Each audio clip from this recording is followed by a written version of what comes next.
নিজে বাঁচলে নাকি বাপের নাম, শুনছেন এ কথা ভাই? ইমানদার যদি বুঝেই কথা বলে তার ইমান চলে যাওয়ার সম্ভাবনা আছে। নিজে বাঁচলে বাপের নাম ইসলামের নামের সবচেয়ে বড় ভ্রান্ত একটি কথা এবং ইমানদারদের মধ্যে একটা আকীদা বিধ্বংসী কথা। আল্লাহ বলছেন কুনতুম খায়রা উম্মাতিন উখরিজাত লিন-নাস, আমি তোমাকে অপরের জন্য সৃষ্টি করেছি, অপরের কল্যাণের জন্য তোমাকে সৃষ্টি করা হয়েছে। আর আমি কেইসা ডায়লগ দিচ্ছি, নিজে বাঁচলে নাকি বাপের নাম।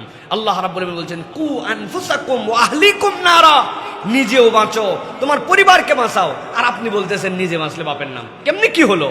মুরু আওলাদাকুম, আল্লাহ বলতেছেন তুমি তোমার সন্তানকে আদেশ দাও।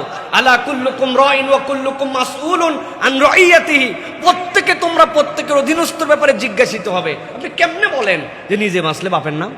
এটা একটা ভ্রান্ত কথা। ওরা চায় এই কথা ঢুকায় দিতে, মুসলমানদের চরিত্রের মধ্যে এই কথা ঢুকায় দিতে যে তুমি আপন আপন স্বার্থ খোঁজো। আপন আপন স্বার্থ খুঁজলে উম্মার চেতনা আর সেখানে থাকে না। আর একবার যদি মুসলমানদেরকে উম্মার চেতনার থেকে বের করা যায় তাহলে কাফের মুশরিকরা আমাদের উপর বিজয়ী হতে পারে। এই জন্য তারা আমাদের মধ্যে এটা ঢুকাইছে যে নিজে বাঁচো, আগে তুমি বাঁচলে অপরটা কি হলো না হলো এগুলো দেখার সময় নাই। এটা মুসলমানের চরিত্র নয়, এটা ইহুদি নাসারাদের চরিত্র, ঠিক কিনা?